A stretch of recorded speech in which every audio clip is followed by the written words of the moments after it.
Rebondir après une chute. On se pose souvent la question quand on a une expérience ou des difficultés d'ordre sentimental, familial, pro ou financier. Et c'est vrai que quand on rencontre ces difficultés, plus ou moins difficiles, ben, sur le coup ça fait du mal, on ressent différentes émotions, on se sent mal, on se sent perdu, on se sent abandonné. Mais le plus important, c'est de savoir comment on l'interprète. Et surtout, comment on y réagit. Généralement, le plus important, c'est pas effectivement, on va réagir très négativement par rapport à ça. Une chose qui va pas dans le bon sens, bah, on va ressentir de la colère, de la tristesse et du dégoût, plein de choses encore. Mais par contre, le plus important, c'est pas de ressentir seulement des, des émotions négatives. Mais le plus important, c'est être capable de ressentir des émotions positives dans ce cas-là. Pourquoi? Parce que ça va vous faire gagner du temps. Parce que généralement, on va fuir ces problèmes, on va fuir ces difficultés, on va essayer de s'en éloigner le plus possible. Pourquoi? Parce que ça fait mal. On va essayer de se mettre en zone de sécurité, en zone de confort ou quoi que ce soit, parce que ça fait mal. Et pendant tant d'années, moi-même, je le fais même parfois encore. Et je dis, c'est pas la meilleure stratégie.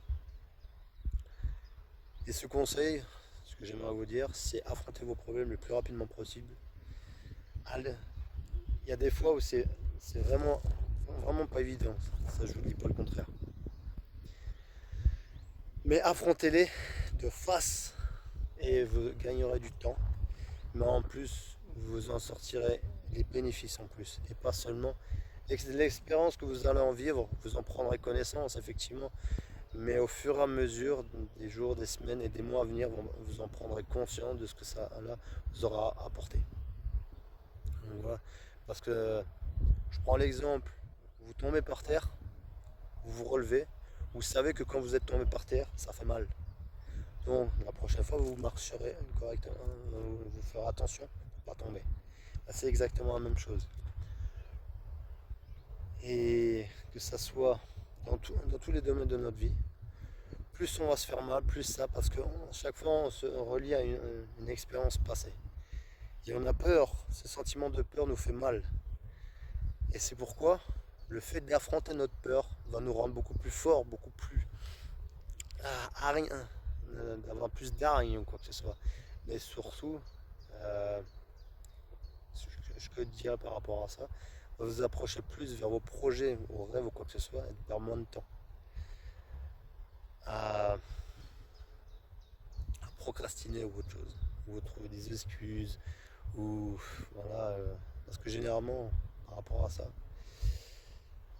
notre confiance en nous, notre estime de nous-mêmes, va fortement baisser.